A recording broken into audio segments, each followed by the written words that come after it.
සදැහැතිකාමී සත්පුරුෂයනි, පුණ්‍යකාමී ඔබ මේ අවස්ථාවේදී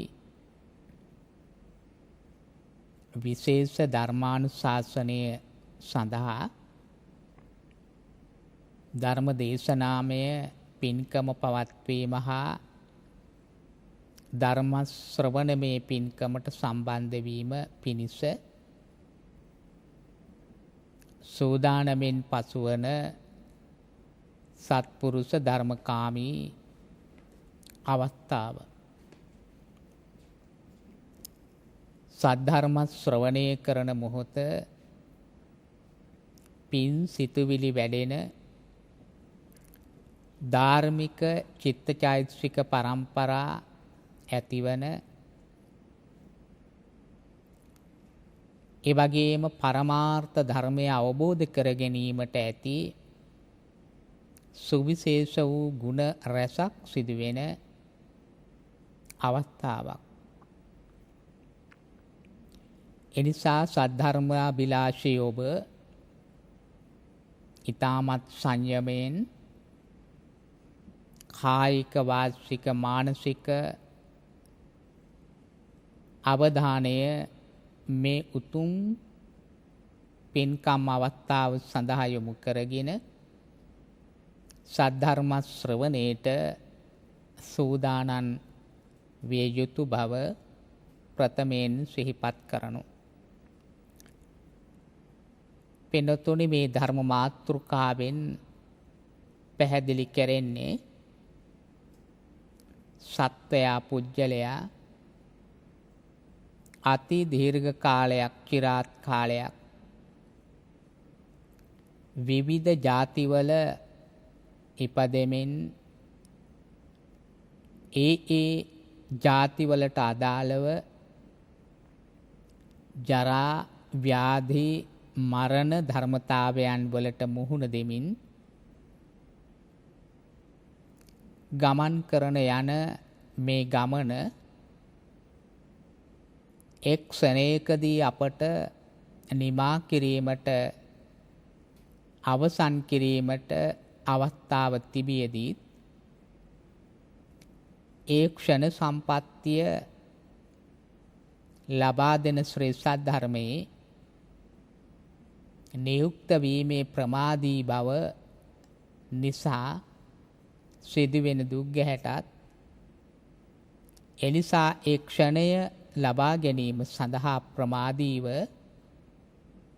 ශ්‍රී සද්ධර්ම ශ්‍රවණය තුළ, ධාරණ ඥාන ශක්තිය තුළ වැඩෙන ලෙස භාග්‍යවතුන් වහන්සේ වදාළ අවස්ථාවක් පැහැදිලි කර දීම. එනිසා පින්වන්ත ඔබ සැමෝම දෙනාම බොහොම ධර්ම ගෞරවය ඇතිව මේ ලෞතුරු ශ්‍රී සද්ධර්ම පාඨය අවබෝධ කර ගැනීම සඳහා උත්සුක වන හැටියට කරුණාවෙන් මෙත් සිත් පූර්වකව සිහිපත් කරනෝ. පින්වත්නි, අප භාග්‍යවත් බුදු පියාණන් වහන්සේ දේශනා කරනවා, දුක්ඛ මේවෙහි න කෝචි දුක්ඛිතෝ. ලෝකේ දුකක් මිස දුකෙන් මිදෙන්නෙක් නැත. මේ ලෝකේ පවතින යථාර්ථය තමයි දුක නම් වූ සත්‍යය, දුක්ඛ සත්‍යය. සත්වයා පුජ්‍යලයා කර්මානුරූපව භවගාමී වන විට කාම රූප අරූප කියන මේ උප්පත්ති ස්ථාන වලට යම් තැනක් ඔහුගේ කුසල කුසල කර්මඵල විඳීමට යෝග්‍ය පරිදි ග්‍රහණය කරගන්නෝ. එම නැත්තං ඒ භවත්‍රයේ යම් තැනක් උපාදානය කර ගැනීම, අල්ව ගැනීම සිද්ධ වෙනවා. මේ භවගාමීත්වයට පත් වෙන්නේ කර්මානුරූපව. සත්වයක් පුජ්‍යලයක් තමන්ගේ ජීවිත ක්‍රියාව තුළ සිදු කරන සියලුම ක්‍රියාදාමයන් සංස්කාර ධර්ම හැටියට රැස් කර ගැනීම හැටියට භව ගමනෙහි වත්කම් බවට පත් වෙනවා. මේ කාරණය බහුතරයක් දෙනා වටහාගෙන නොමැති නිසා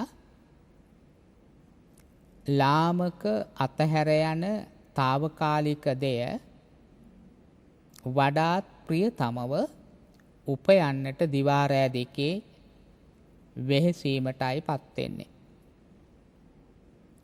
නමුත් වෙහෙසක් මිස සතුටක් ඒ තැනැත්තාට ඉන් අත්විඳින්න ලැබෙන්නේ නැහැ. ඒ තමන්ගේ වෙහෙසේ ප්‍රමාණය දැනෙන විට සමහර විට ජීවිතයෙන් සමුගන්නා අවධියට පුජ්‍යලයා පත් වී ආසන්න වී සිටින්නටත් පුළුවන්. බුදුරජාණන් වහන්සේ කප් සුවහසක් පෙරුම්දම් පුරලා මේ භවත්‍රයෙහි විවිධ ස්ථානවල විවිධ ආකාරයේ උප්පත්ති අවබෝධයන් ලැබූ කෙනෙක්. එනිසා උන්වහන්සේ පුබ්බේ නිවාසානුස්මෘති ඥානයේ තුල පෙර භවයන් වල උපත පැවැත්ම හා නැතිවීම පිළිබඳ අත්දැකීම් උන්වහන්සේගේ ඥාණයෙන්ම දකිමින් විවරණය කරමින් ඒ තුල කිසිදු හරයක් නොමැති බවත් පීඩාවක් පමණක් ගෙන දුන් බව සම්බුද්ධත්වයට පත් වී දේශනා කර වදාළා. එනිසා යම් කිසි කෙනෙක් పూర్ව නිගමනවලට එළඹෙනවා නම් අසවල් තැන, අසවල් ಜಾති, අසවල් ලෝකේ උප්පත්තිය ජීවත් වීම තුල සතුටයි පවතින්නේ කියලා ඒක මිත්‍යා වැරදි ආකල්පයක්. එනිසායි බුදුරජාණන් වහන්සේ සම්බුද්ධත්වයට පත්වන විට දේශනා කරේ දුක්ඛ සත්‍ය. දුක්ඛ මේවහි න කෝචි දුක්ඛිතෝ. දුකක්ම මිස දුක විඳින්නෙක් නැත. බලන්න මේ ජීවිතේ ප්‍රායෝගික අත්දැකීම් අපි බහුල කොට ලැබුවත් ඒකේ යථාර්ථය අවබෝධ කරගෙන සිටිනවද කියලා. බොහෝ විට පින්වත්තුනි අපි ඒ බඬ ගුහරුව තුලම මඩ තවරගෙන විසුවත් ඒ මඩෙහි තිබෙන දුර්ගන්ධය වැටහෙන්නේ දැනෙන්නේ. මේ පංචකාම සම්පත් වලට වහල් වුණාම ආකර්ෂණය වුණාම එහි තිබෙන తాවකාලික නීරස මිහිර తాවකාලිකව ලැබෙන දෙය පිළිබඳව වැටහීමක් හෝ වටහා ගැනීමක් සඳහා උත්සුක වෙන්නෙත් නැහැ. ඒක తాවකාලිකයි කියන හැඟීම පිළිගන්න සුදුසු නෑ, සූදානම් නෑ. එනිසා දුකෙහි සිටිනවා. ඒ පීඩාවත් විඳිනවා. නමුත් ඒක පීඩාවක් කියලා ඒ තැනත්තාට වැටහෙන්නේ, තේරෙන්නේ. දැන් මිනිස් කුලකේ උපන්න අපිට සීතෝෂ්ණාදී වෙනස දැනෙනවා. නමුත් ඒ දැනුණාට අපි දිගු කාලීනව ඒ සඳහා සූදානම් වෙන්නේ නැහැ. මොකද අවස්ථාවෙන් අවස්ථාවට වෙනස් වෙනවා. අපි මේ වෙනස් වීමට ප්‍රතිචාර දක්වලා ඒ අවස්ථාව මගහරව ගන්නවා. ඒ මිසක් අපිට ඒකේ මිදීමේ උපක්‍රමයකට ලක් වෙන්නේ නැහැ. සංසාරේ කර්ම සිද්ධ කරන්නේත් මේ ආකාරයටමයි. අපි මේ අවස්ථාවට අදාළව කර්මවලට මුහුණ දෙනවා, රැස් කරනවා, සිදු කරනවා. නමුත් ඒ තුලින් සිදුවෙන පීඩාව යම් හේකින් දැනුණත් පසු මොහොතක අමතක වී යන නිසා යලි එය හෝ ඊට වඩා වෙනස් ආකාරයෙන් හෝ නැවත පීඩාකාරී දෙයකට සත්වයා පෙළඹෙනවා. එක් පීඩාවකින් මිදී යලි පීඩා කිසි දිනකත් නොවිදීමට අවස්ථාව අවකාශ සලසා ගන්නවා කියලා කවුරු හරි හිතනවා නම් ඒක හරියට ක්‍රියාත්මක වෙලා නැහැ. එනිසා භාග්‍යවතුන් වහන්සේ දේශනා කරන මේ ලෝකයේ දුකය යනුවෙන් යමක් පවතිනවා. නමුත් ඒ දුක විඳින්නෙක් එක තේරුම්ගෙන ඉන් මිදීමට අදාළ වන ආකාරයෙන් දුකෙහි ස්වභාවය වටහාගත් කෙනෙක් නැත කියලා. එම කෙනෙක් ඉන්නවා නම් ඒ තමයි රහත් බවට පත් වූ උතුමෝ. කාරුකෝන කිරියාච විච්ඡති. ඒ වගේම භාග්‍යවතුන් වහන්සේ දේශනා කරනවා පින්වතුනි ක්‍රියාවක් මිස කරන්නෙක් නැත. මේ ලෝකේ අපි කායික ක්‍රියා, වාචික ක්‍රියා, මානසික ක්‍රියා කියලා යම් යම් සිද්ධි සමුදායන් වලට යොමු වෙනවා. දැන් ප්‍රාණඝාත ආදී අකුසල් නරක ක්‍රියා හැටියට සැලකනවා.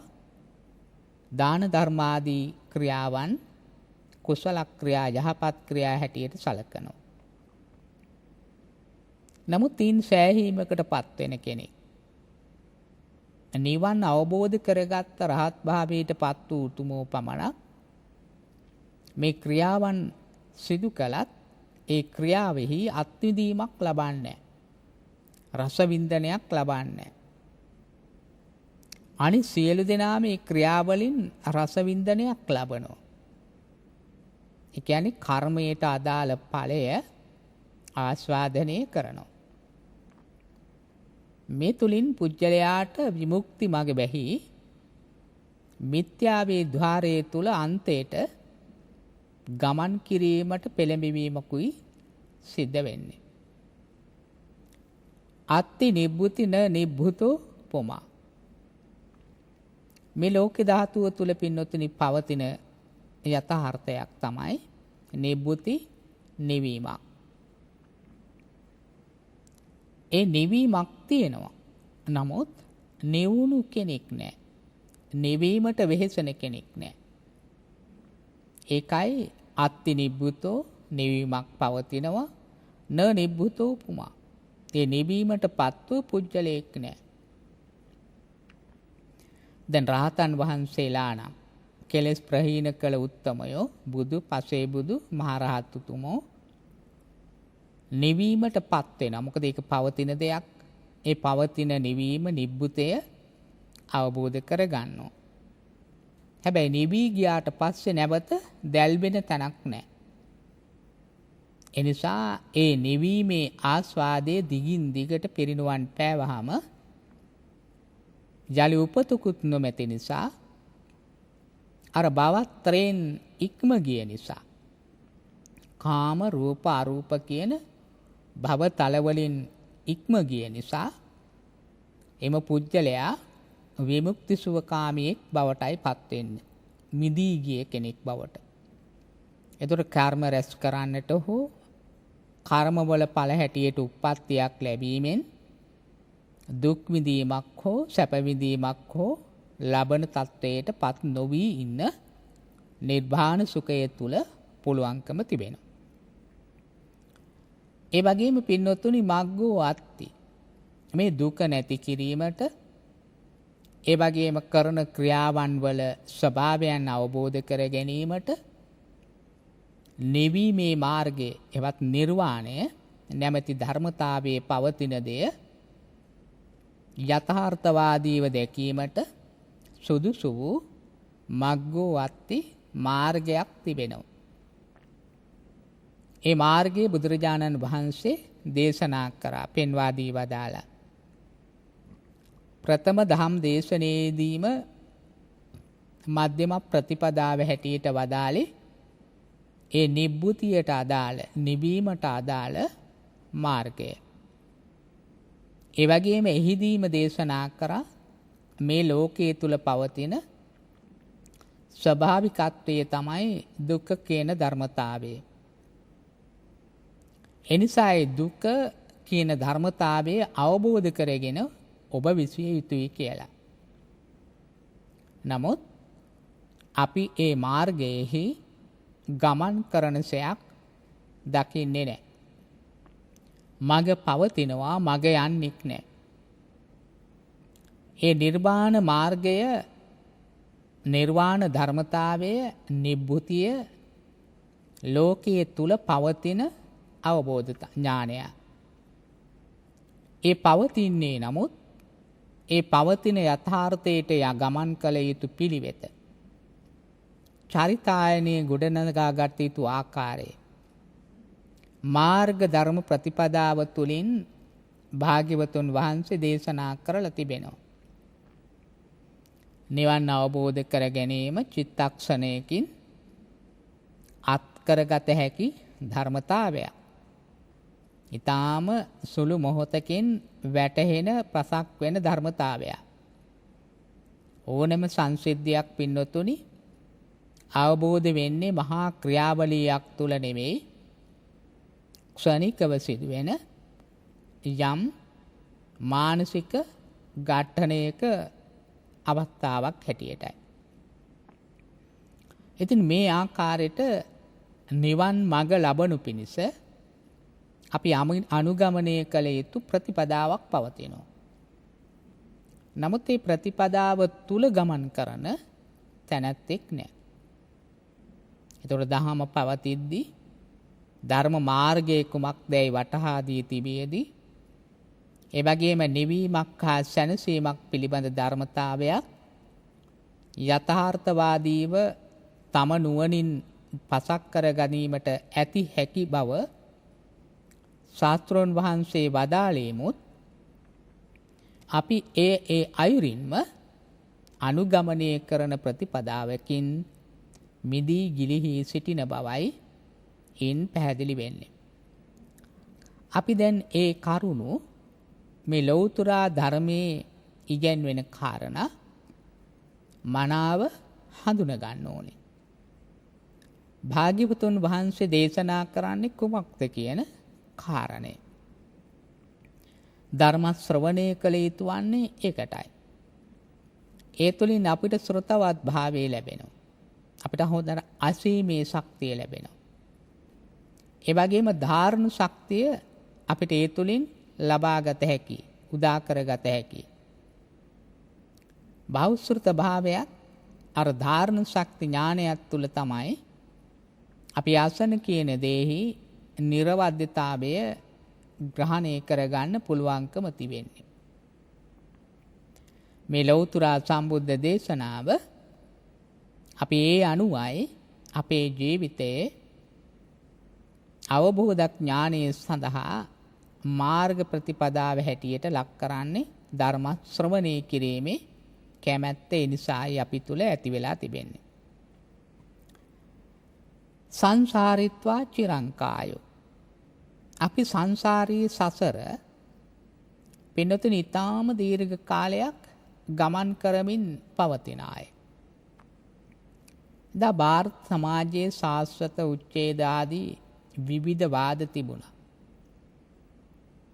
මමත්වයෙන් අල්වාගෙන මමය කියන සදාතනික ධර්මතාවයක් තුල කටයුතු කළ සමාජ පරිසරයක්, ඒ වගේම සියල්ලම හේතු රහිතවම අවසන් වෙන ආකාරයේ මතවාද මේ ආත්ම සංකල්පයේ පිළිබඳව විවරණය කළ දාර්ශනිකයෝ ඉදිරිපත් කරා. අපේ ලෞතර ධර්මයේ තුල ඉගැන්වෙන්නේ, පැහැදිලි කරන්නේ සංසාරිත්වා, සසර යනුවෙන් ධර්මතාවයක් පවතිනවා. චිරන් කාලී, තාම දීර්ඝ කාලයක් ඒ පවතිනවා. අනන්තේ ಜಾති සාගරේ. ඉතින් කෙලවරක් නැති ಜಾති ධර්මයක් ඒ තුල ඇති වෙන්නේ. අපි මේ කාරණය මදක් පැහැදිලි කරගන්න ඕනේ. සසර යනු කුමක්ද? සසර ගත වෙන්නේ කවර හේතුවක් නිසාද? පින්නතුනි, සංසාරය කියලා කියන්නේ අපි උපදින ස්ථාන භූමි අනුව පවත්නා තත්වයන් සමූහයකට. දැන් අපි දම්පින් ආදී කුසල් කළාම, ප්‍රාණඝාත ආදී අකුසල් කළාම ඒ සියල්ලකම ප්‍රතිඵලයක් තිබෙනවා. යහපත් ක්‍රියාවක යහපත් ප්‍රතිඵලයකුත්, අයහපත් ක්‍රියාවක අයහපත් ප්‍රතිඵලයකුත් පවතිනවා. මොකද මේ සෑම ක්‍රියාවකින්ම අපි උත්පාදනය කරගන්නේ චිත්ත චෛතසික ධර්මතා. එහෙම නැත්නම් කෙලෙස් ධර්මතා. අපි කෙලෙස් වැඩෙනවා කියන්නේ ඒකට.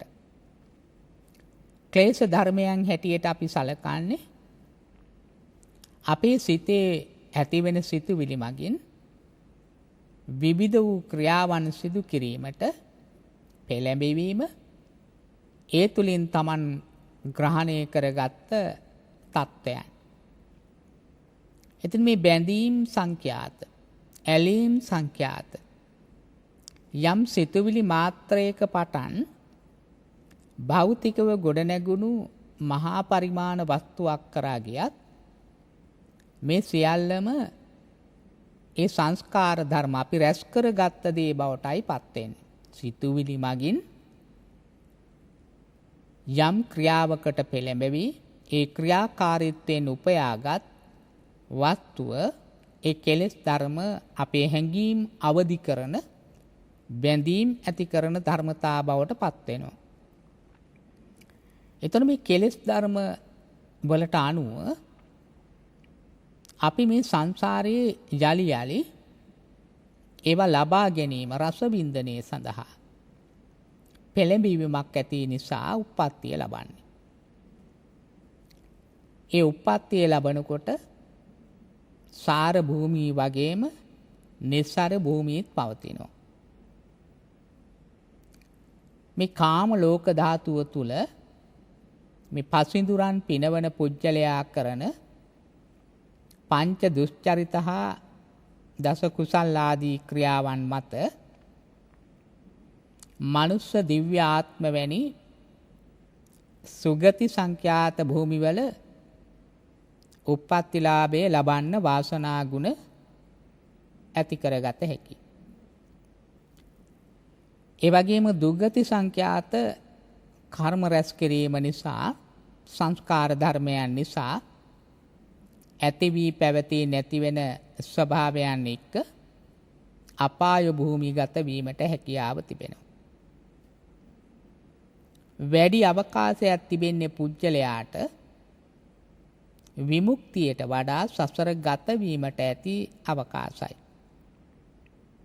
මොකද විවිධ ආශාවන් වලින්, විවිධ බැඳීම් වලින් අපි ග්‍රහණය වෙලා සිටින නිසා.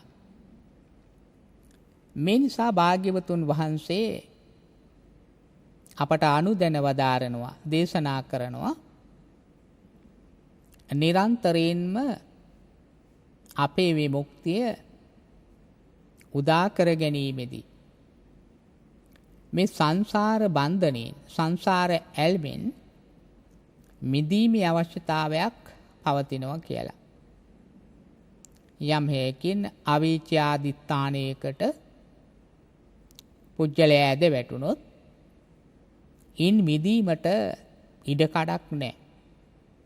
බොහෝ කාලයක් අනේක විද වූ දුක්වලට ලක් වෙනවා. ඒ අනුවයි බුදුරජාණන් වහන්සේ වදාරන්නේ සංසාරෝගා මහබ්බය. සසර දුකට පත්වීම යනු බියකරුම, ත්‍රාසජනකම, පීඩාකාරීම අවස්ථාව හැටියට.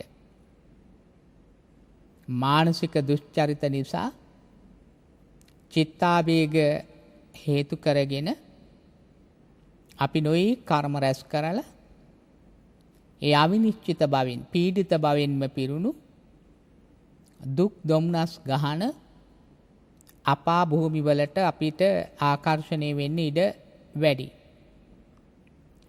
මේ මනස පවිත්‍රව තබා ගැනීම පිළිබඳව සංකල්පයේ වැදගත් වෙන්නේ මෙන්න මේ නිසා. බියකරු ඝෝර සසරින් මිදීමේ ආධිනව අපි අත්විඳින්න ඕනේ. භාග්‍යවතුන් වහන්සේ වදාළේ නිසාම යම් කෙනෙක් යම් තැනක උප්පත්තිය ලැබුවොත් ඒ ඉපදීම පදනම් කරගෙන අනත්තේ ජාති සාගරේ මේ සංසාර සාගරයේ නොයෙක් ආකාරයේ අප්‍රමාණ ජාත් ධර්මයන්ට ලක් වෙනවා. උපදින ස්ථාන වලට ආකර්ෂණය වෙනවා. ඒ උප්පත්තිය ලැබුවාම එතනදී ජරා ධර්මයට පත්වීම ස්වභාවයයි. මේ සිරුර මුහුකුරා යනවා, මෝරා යනවා. ඒ වගේම ඒත් සමගම සීත උෂ්ණ පාරිසරික විවිධ වාපිත් සෙම් ආදී කුපිත වීම පදනම් කරගෙන ව්‍යාධියට මේ සිරුර ලක් වෙන්න තියෙන අවකාශය අධිකයි. ඒ වගේම ජරාවට වෙනස්කම් වලට පත් වෙනවා. දි รา පත් වීම වලට ලක් වෙනවා. මහලු වීම ආදී ධර්මතා අන්තර්ගත වෙන්නේ ඒකට. අවසන මේ සම්මුති මරණයට ලක් වෙනවා. ඒ නිදන ප්‍රාප්ත අවස්ථාව සම්මුතිය. නමුත් භවයේ ඒ අත්දැකීම අපි වසර ගණනින් ගණන්ට ලබලා තියෙනවා. නමුත් ඒ పూర్ව කටුක අත්දැකීම වර්තමාන ජීවිතයේ ප්‍රායෝගිකව නොදැනෙන නිසා අපි මේ වර්තමාන ජීවිතයේ සැපයයි සිතාගෙන උණුසුම් වන දිය බඳුනක පිහිනන කකුළුවෙකු වගේ විවිධ පංචකාම සම්පත්වලට ගිජු බවින් ආකර්ෂණීය වෙලා තමන්ගේ කිලුටු කෙලෙස් ධර්ම සංවර්ධනය කරගන්නවා. අපි මිදෙන්නට අවශ්‍ය කරන්නේ මෙන්න මේ කාරණාවලින්. අපි තේරුම් ගත යුතු වන්නේ මෙන්න මේ වටිනා ඔවදන්. කෝපමජ්ජේය ධම්මේසු මේ සංසාර ස්වභාවය. ජාති ජරා ව්‍යාධි මරණ කියන ධර්මතාවයට ලක්වීම පදනම් කරගෙන පවතින ස්වභාවය ඒ අවස්ථාවල අපිට වැටහීම තමයි වැදගත් වෙන්නේ. තමන් මුහුණ දෙන තමන් අත්විඳින ධර්මතාවය ඒ මොහොතේම ආස්වාදනය කරන්නට ඕනේ. ඒ මොහොතේම රස විඳින්නට ඕනේ. ඒ රස විඳීම සමහර විට මිහිරි වෙන්න පුළුවන්, අමිහිරි වෙන්න පුළුවන්. නැත්නම් මෙදිහත් ස්වභාවයක් පවතින්න පුළුවන්. තමන්ගේ සිත උද්දාමයටපත් වෙනවා නම් මිහිරි වූ අත්දැකීමක්. තමන්ගේ සිත උදාසීනත්වයට ලක් වෙනවා නම් එතන තිබෙන්නේ අමිහිරි වූ අත්දැකීමක්. හැඟීම් විරහිත සුඛ දුක්ඛ පරතරය වෙන වෙනම හඳුනා ගැනීමට සුවිශේෂයක් නොමැති අවස්ථා අතරමැදි අවස්ථා හැටියටයි අපි සලකන්නේ. මේ ස්වභාවය භාග්‍යවතුන් වහන්සේ වදාළේ තමා සන්තකේ පවතිනවා කියලා. කෝපමජ්ජේය ධම්මේසු ලද්දා කිච්චේ නිමං කනන්ති. තමා ආසන්නයේම පවතින ධර්මතාවයක්. ඒ පවතින ධර්මතාවය එක් ක්ෂණයකදී වටහා ගැනීමට අවස්ථාව තිබෙනවා. ඒ ක්ෂණ සම්පත්තිය දේශනා කරන්නේ ලෞතුරා ධර්මයෙන්. ඒ නිසා අපිට නැවත නැවත ධහම ශ්‍රවණය කරන්න වෙනවා. නැවත නැවත ශ්‍රවණය කරන ධහම තුල අපි හැසිරිය යුතුයි. ඒ ධර්මචාරී වීම තුල තමයි සක්සුදක්ෂේ මේ ක්ෂණ සම්පatti ලාභය අපිට ලැබෙන්නේ.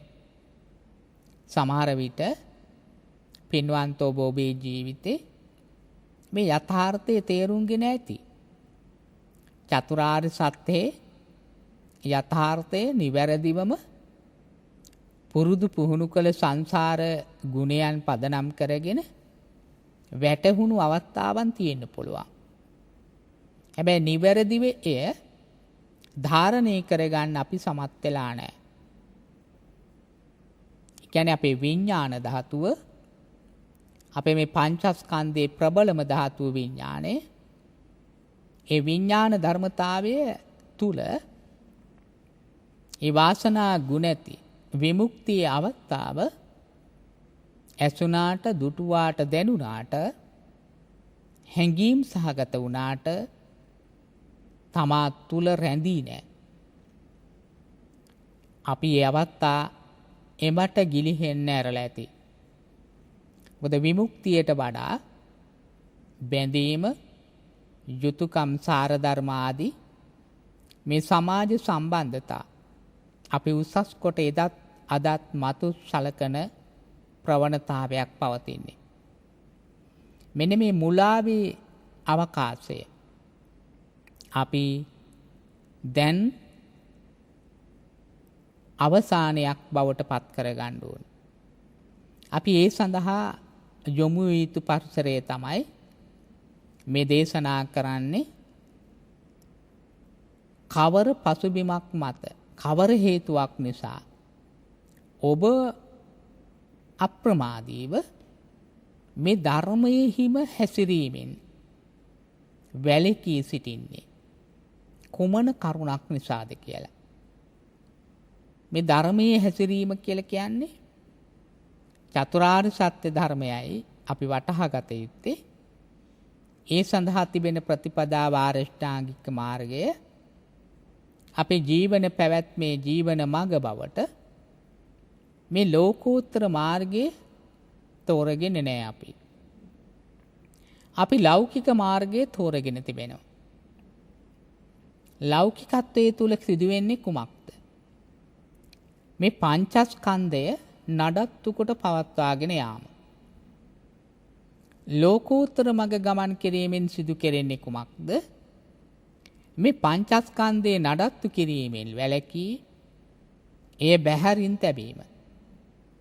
ඒ සඳහා අවශ්‍ය ගුණ ඥානය වැඩිම සඳහා තමයි මේ ලෞතුරු මාර්ගය, එහෙම නැත්නම් නිවන් මඟ, චතුරාර්ය සත්‍ය අවබෝධය ලබා දෙන ආරෂ්ඨාංගික මාර්ගය අනුගමනය කරන්නේ. බලන්න අපි කොයිතරම් මේ ලෞතර තථාගත බුදු පියාණන් වහන්සේ වදාළ උපදේශයේ පිළිගෙන තිබෙනවාද කියලා. ප්‍රායෝගිකව ජීවිතේ අත්විඳින්නේ කුමන මඟද කියලා අපි අපෙන්ම විමසලා බලන්නට ඕනේ. ඒ සඳහා විවිධ වූ තාර්කික න්‍යායන් අනුගමනය කරන්න දෙයක් නැහැ. සරලවම අපේ භාවිතයන් දෙස හොඳ මනස් සිහියෙන් බලා සිටීම පමණයි කළ යුතු වන්නේ. බුදුරජාණන් වහන්සේ දේශනා කළේ ලද්දා කිච්චේ නිමංකනන්ති. මේ එක් ක්ෂණයකදී අවසන් කිරීම පිණිස ලෞතුරු මාර්ගයක් තිබියදී සංසාරේ ගමන නතර කරන්න පුළුවන්. ඒ සඳහා වූ ධර්ම පිළිවෙතක් අපිට තිබෙනවා.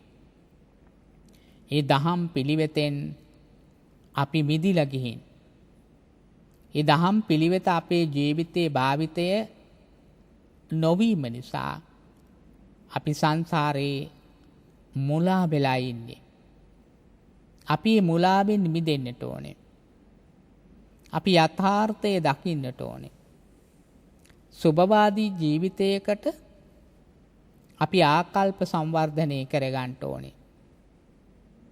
ඒ අනුව පංචස්කන්ධයේ ළඟ, කියන්නේ තමන්ගේ වර්තමාන ජීවිතයේ පවතින ස්වરૂපය, රූප කලාපයෙන් තමයි සංඥා මාත්‍රයක් හැටියට මේ භෞතික ගොඩනැගීමක් පෙන්눔 කරන්නේ රූපයෙන්.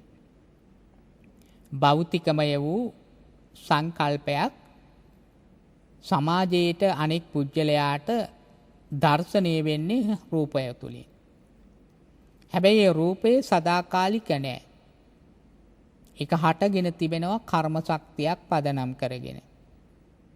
ඒ කර්මානුරූපව හටගත්ත රූපය විවිධ වූ වෙනස්කම් වලට කලින් කලට දිනෙන් දිනට පැයෙන් පැයට තත්පරෙන් තත්පරයට පරිවර්තනය වෙමින් පවතිනවා. හැබැයි මේ රූප වෙනස් වීම අපි දකින්නේ නැහැ, අපිට පේනෙන්නේ නැහැ. අපි දකින හැම දවසකම ඒකේ සෞන්දර්යාත්මක ආස්වාදයක් ලැබීමට තමයි උත්සාහ කරන්නේ. අර වෙනස් වීම තුළ යථාර්ථයේ දකින්නවා වෙනුවට අපි මේ වෙනස් වීමෙන් සොඳුරු බවක් අත්විඳින්න දකින්නවා උත්සාහ කරනවා. ඒ අවදිවලට අදාළව මේ භුක්ති විඳින පංචකාම සම්පත් භුක්ති විඳින්න ක්‍රමෝපායන් හදා ගන්නවා. විය යුත්තේ ඒක නෙමෙයි. ඊට අනුගත වීම නෙමෙයි. පෙරලා ප්‍රතිචාර දැක්වීම. යථාර්ථවාදී වීම. නමුත් අපි ඒකට අනුගත වීම තමයි කරන්නේ. අනුගත වීමේ ප්‍රතිඵලය තමයි චිරං කායෝ අනන්තේ ජාති සාගරේ. ඊටාම දිග කාලයක් අනන්ත සංසාර ජාති ධර්මයන් වල උප්පත්තිය ලැබීමට අපි ආකර්ෂණය වෙනවා.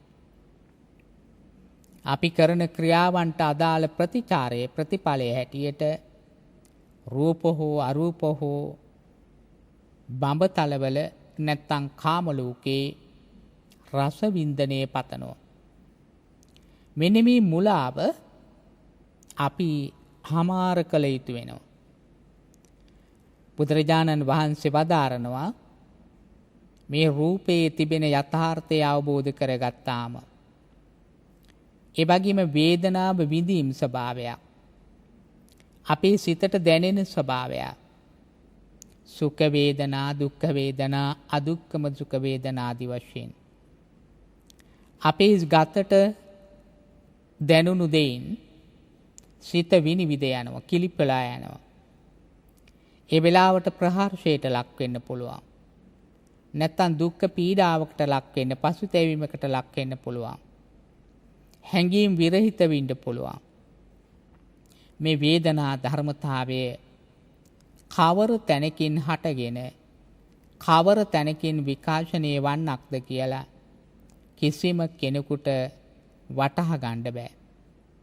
ඒ සතුට දැනුනේ කොතනින්ද? කොතනදී සතුට රැඳී තියෙන්නේ කියලා ඔබ ආස්වාදනය කළ දෙයක් පිළිබඳව විමසලා බලන්න. ඒ දැනුනේ කොතනද කියලා. ඒ දැනුණු තැන හැඟුණු තැන වැටහීමක් නැහැ. එතකොට මේ වැටහීමක් නැති දෙයක් නොවැටහෙන සුළු දෙයක් අපි අර්ථවත් දෙයක් හැටියට ගන්න තරම් මුලා වෙලා ඉන්නේ. මේ මුලාවී ධර්මතාවයේ තමයි සිඳල් බිඳලිය යුතු වන්නේ. ඒ වගේම පින්වත්නි අපි හඳුන ගන්නවා විවිධ දේවල් වල ස්වરૂපයන්. නොඑක ආකාරයට අපි සම්මතයන් තුල පෙන්වා දී තිබෙන දෙයක් අපි හඳුන ගන්නවා ස්වභාවිකත්වයක් මත භෞතික වශයෙන් හඳුන ගන්නවා. ග්‍රහණය කරගත හැකි දෙයක් හැටියට හිතනවා. නමුත් එහෙම නෙමෙයි. මේ හැඟීම් කියන දේවල් සිතට දැනෙන ආකල්ප කිසිම කෙනෙකුට පෙන්වන්න බෑ. යම් දෙයකට සංකල්පයක් හතුන අපමණයි. ඒකත් දිගුට පවතින්නේ නෑ, වෙනස් වෙනවා. වේගයෙන් වෙනස් වෙනවා. එක් අවස්ථාවක අවශ්‍ය බවට අවධාරණය වෙලා මද වේලාවකින් ඒක විවරණය කරොත් ඒ පුජ්‍යලයාට අර මුලින් තිබුණු රුචිකත්වයේ වෙනස් වෙලා යනවා. ඇයි කුමකටද මේ අත්‍යවශ්‍ය දාදි වශයෙන් අපිට ඒවා විවිධ විවරණයන් වලට ලක් කරලා සමහර විට බැහැර කරලම තියන්න පුළුවන්. ඒ වගේම සංකාර මේ බැඳීම් පදනම් කරගෙන අපි රැස් කරන දේවල් තියෙනවා. කුසල සංස්කාර අකුසල සංස්කාර ආදි වශයෙන් අපි යහපත් වූ ක්‍රියාවන් වලට අර සංකල්ප නිසා යොමු වෙනවා. අපේ ධර්මයේ සඳහන් වෙන දස කුසල කර්මයන් හැඳින්වුවාම ඒ දස කුසල කර්මයන් වල ආදීනව ආනිසංස පක්ෂය ලැබෙන දේ පිළිබඳව ඒ ක්‍රියාවෙහි ඵලය පිළිබඳව උගත යුතු වෙන්නේ ඒ තමන් කරන ක්‍රියාව ඵලදායී ලෙස සිදු කිරීමට. නමුත් මේ පින් දහම් කරන විටත් අපි ඒ කරන පින්කමෙහි ආනිසංස කුමක්දැයි විමසීමට වඩාත් උත්සුක වෙනවා. හේතුව අපි කරන දේ ඵලයක් අපට ලැබෙනවා. ඒ ලැබෙන දේ තමයි තමන් අත්විඳින්නේ කියන තමාට අත්විය යුත්තේ කියන බලාපොරොත්තුව තමයි එතන තියෙන්නේ. ඒ වගේම මේ ධර්මයේ දේශනා කරාම ධර්ම ශ්‍රවණය කළාම ඒනුත් ලැබෙන ආනිසංසයක් තිබෙනවා. ඒ ලැබෙන ආනිසංසය තමයි ප්‍රඥාව. අපිට අවශ්‍ය කරන ධර්මයන් අවබෝධ කර ගැනීමේ ඥාන ගුණය තමයි ප්‍රධානම දේ. ධර්ම දානය තුළින් ප්‍රඥා සම්පත්තිය ලැබෙනවා. ධාරණ ශක්තිය ලැබෙනවා. මේ ලෝකයේ ඇත්ත ඇති සැටියෙන් දැකීමේ හැකියාව කුසලතාවය වර්ධනය වෙන්නේ මෙන්න මේ ආකාරයටයි. ඉතින් බුදුරජාණන් වහන්සේගේ ඉගැන්වීම තමයි ක්ෂණයකදී මේ අවසන් කිරීමට පුළුවන්කම තිබෙන බව ගමන. එබඳු අවස්ථාවක් Tamanට භාග්‍යවතුන් වහන්සේ වදාරලා තියෙද්දි ඇයි අපි ඒ ක්ෂණයෙන් ප්‍රයෝජන නොගන්නේ කියන කාරණය. මේ සනලාභය කොහොමද ලැබෙන්නේ? ධර්ම ශේෂනාවසානයේට పూర్වයෙන් මයි කරුණත් මදක් අවධාරණය කරන්නට කැමැතියි. පිනතුනි ලෝකයේ කියලා භාග්‍යවත් දහමේ විශේෂයෙන් උගන්වන්නේ හඳුන්වන්නේ මේ පංච ධර්මතාවයට රූප වේදනා සංඥා සංකාර කියන මේ පංචස්කන්ධ ධර්මතාවයට අපි තේරුම් ගන්නට ඕනේ මෙහි හැසිරීම ගැනයි. මෙබඳු දෙයක් පවතිනවද? භෞතිකව ගත හැක්කේ කුමක්ද? ඒ භෞතිකයේ ගන්නා දේ සුරක්ෂිතද? ඒ වගේම භෞතික නොවන දේ රැඳී තිබෙන්නේ කොහෙද? ඒක කොහොමද අපිට දැනෙන්නේ, හැඟෙන්නේ? අපි ඒක ඇසුරු කරන්නේ මෙහෙවන්න ඕනේ කොයි ආකාරයටද? රූපේ පෙනෙනවා. හැබැයි වේදනා සංඥා සංකාර කියන අනෙක් ධර්මතාවයන් පෙනෙන්නේ නැහැ. නොපෙනුනාට නැත්තේත් නැහැ. තියෙනවා. හැබැයි ඒවා දැනෙන දෙයක්. හැඟෙන දෙයක්. මනස හා බැඳී සිදුවෙන අදෘශ්‍යමාන වූ ශක්තියක්. මේ අදෘශ්‍යමාන දේ තමයි විශ්ව ධර්මය හා මුසු වෙලා යලි පෙනෙන රූප කලාපයක් භෞතිකමය ගොඩ නැගීමක් සිදු කරන්නේ. මේවා බුද්ධිමය වශයෙන් සංවාදශීලීව ඔබ ඔබේ නුවණින් දැකිය යුතුයි, වටහා ගත යුතුයි. කෙසේ වෙතත් පින්නතුනි, භව චක්‍රය තුළ පුජ්‍යලයා මුලා වී පෙරට ගමන් කරනවා.